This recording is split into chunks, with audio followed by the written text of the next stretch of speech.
हालांकि tower of God में बहुत सारे शानदार किरदार हैं। तुम्हारे पास बॉम है, कून है, रैक है और यहाँ तक कि रेचल भी है। मुझे पता है कि हम रेचल से नफरत करते हैं, लेकिन वह एक बेहतरीन विलेन है। हम उससे नफरत करना पसंद करते हैं और ऐसा सब कुछ ठीक है। कोई भी यूरी को नापसंद नहीं करता। वो कमाल की है, दमदार है, कूल है, खूबसूरत है। उसका आर्ट स्टाइल, मतलब जैसे ही तुम उसे पहली बार देखते हो वो शानदार लगती है। जैसे जैसे आर्ट बेहतर होता जाता है वो और भी बेहतरीन दिखने लगती है और वह बहुत से गोन की पसंदीदा लड़की है। मैं उन्हें दोष नहीं दे सकता। वो मेरे लिए भी सबसे ऊपर है। इसलिए आज हम उसके बारे में जितना जानते हैं सब कुछ जानने वाले हैं। उसकी बैक स्टोरी, बैकग्राउंड, उसकी शक्तियाँ और वह कैसे बनी, जितना हमें पता है, ठीक है? क्योंकि हमें सब कुछ नहीं पता, लेकिन जितना हमें मालूम है वो है यूरी के बारे में कुछ खास बातें और उसे पूरी तरह समझना। अगर तुम इस तरह के कंटेंट का आनंद लेते हो तो इस वीडियो को लाइक करना मत भूलना, ताकि मुझे पता चले कि तुम और टावर ऑफ गॉड की कहानियाँ चाहते हो। हाँ, चैनल पर बहुत सारा टावर ऑफ गॉड कंटेंट है, तो अगर तुम और देखना चाहते हो तो सब्सक्राइब कर सकते हो। तो यूरिहा परिवार से है, जो कि निश्चित रूप से 10 महान परिवारों में से एक है। ये परिवार शारीरिक ताकत के लिए सबसे ज़्यादा जाना जाता है। शारीरिक रूप से और बॉडी रीइंफोर्समेंट और उस सब चीज़ों के मामले में ये लोग जैसे जिनसुंग और हायूरिन, जो इस परिवार के मुखिया हैं। यहाँ तक कि नोवक भी हा परिवार की एक शाखा से है। ये लोग सभी शारीरिक रूप से बहुत शक्तिशाली हैं और यूरी कोई अपवाद नहीं है। उसमें बहुत ज़्यादा शीशु प्रतिरोध है और यह भी हा परिवार के खून से आता है। और वो एक दैत्य है। कहा जाता है कि एक समय पर वो एक पहाड़ उठा सकती थी और उसने पहले सीजन के अंतिम परीक्षा के दौरान पूरे स्टेडियम को नष्ट करने की धमकी भी दी थी। शारीरिक रूप से यूरी एक दैत्य है और यह उसके हा परिवार के खून से आता है।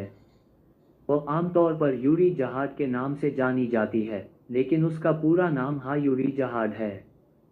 वह हायूरीन की परपोती है, जो परिवार की मुखिया हैं और उन 10 महान योद्धाओं में से एक हैं जिन्होंने जहद के साथ टॉवर चढ़ा था। जो चीज़ वास्तव में दिलचस्प है वह ये है कि यूरी काफ़ी हद तक यूरीन की तरह दिखती है। उनके नाम भी काफ़ी मिलते जुलते हैं। सही कहा, हमने हायूरीन का चेहरा नहीं देखा, हमने उनकी एक छायांकित आकृति देखी है।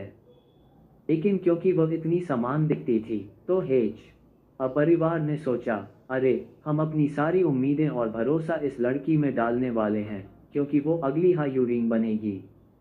और उसने ऐसा किया। वह एक जहाज राजकुमारी बनी और उसे 13 मंथ्स प्राप्त हुए, जो काफ़ी बड़ी बात है।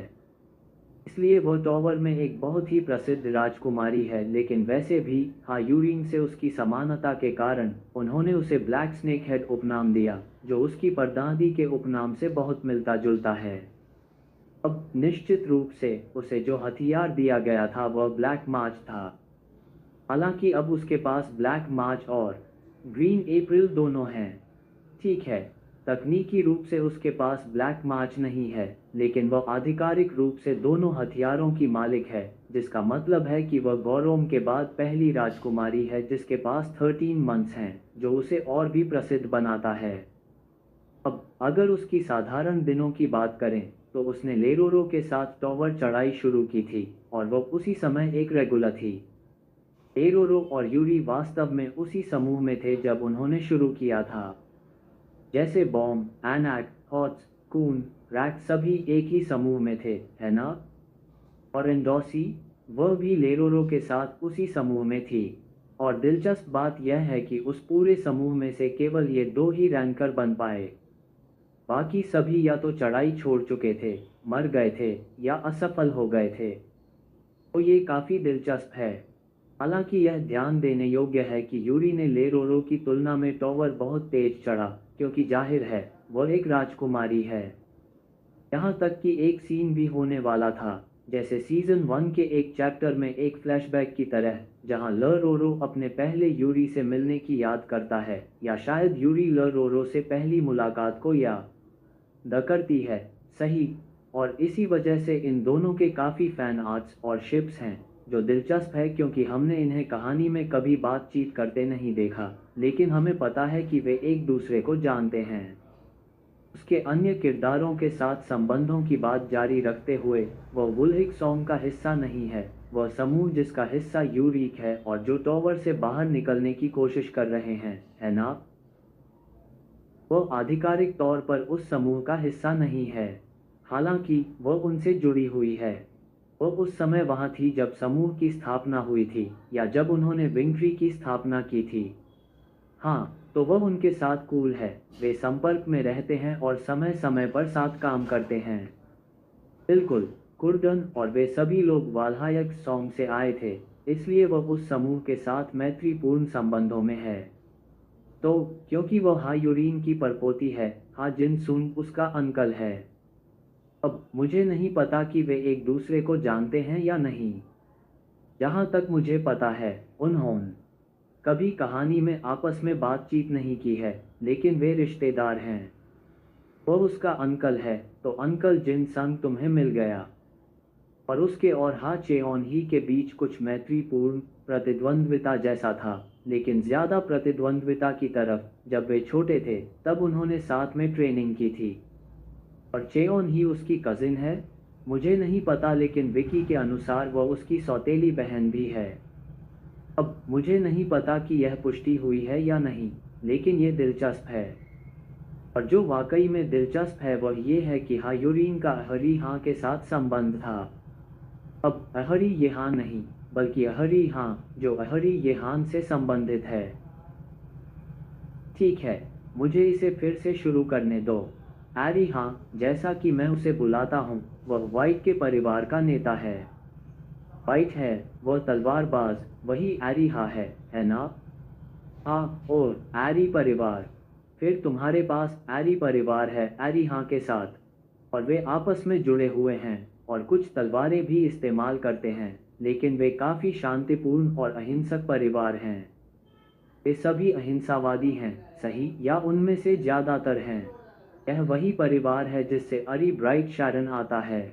जो वास्तव में दिलचस्प है, वह ये है कि उस परिवार की नेता, आंटी हायूरीन, जो हा परिवार की नेता हैं, उनके साथ आई और उन्होंने कुछ बच्चे पैदा किए।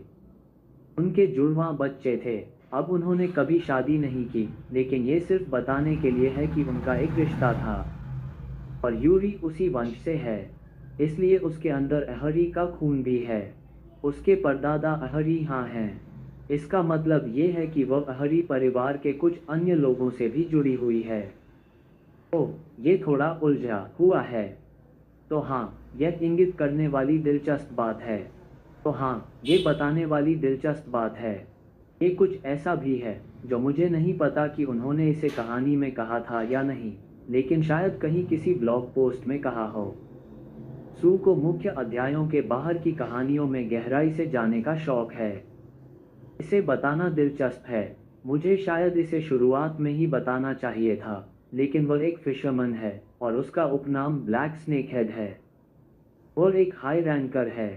वह शीर्ष 500 में है, इसलिए वह बेहद शक्तिशाली है, न केवल शारीरिक रूप से बल्कि एसेज, इंशु और अन्य कई चीज़ों के मामले में भी। हम इस पर अंत में आएंगे। उसका अपने गाइड ईवन के साथ अच्छा रिश्ता है, जो हर जगह उसके साथ रहता है। और दिलचस्प बात यह है कि ईवन टॉवर के सबसे ऊंचे रैंक वाले गाइड्स में से एक है। अगर वह सबसे ऊंचा रैंक वाला गाइड नहीं है, तो अब तक हमने जितना देखा है वह सबसे ऊंचा है। और हाँ, ये बहुत कुछ बताता है। उसका गाइड हमेशा उसके लिए मौजूद रहता है। उनका एक मज़ेदार रिश्ता है। दरअसल कभी कभी ऐसा होता है कि वे एक दूसरे से झगड़ते रहते हैं और ईवन को हमेशा उसकी देखभाल करनी पड़ती है। और वह कभी कभी उसके पीठ पीछे भी बातें करता है ना? लेकिन अंततः वे एक दूसरे के लिए पूरी तरह से मौजूद होते हैं। ईवन उस पर भरोसा करता है और वह भी ईवन पर भरोसा करती है। और यह एक शानदार रिश्ता है, तुम जानते हो। ये दोनों किरदार शुरुआत से ही साथ थे, और यह वास्तव में दिलचस्प है क्योंकि वर्तमान समय में कहानी में वे अलग हो चुके हैं। तो मैं सोच रहा हूँ कि क्या इवन उसे बचाने की कोशिश करेगा। ये कैसे होगा? क्या वे जल्द ही फिर से एक साथ काम करेंगे? ये बहुत दिलचस्प है, लेकिन अंततः वे एक ड्रीम टीम हैं। Thank you for watching the video.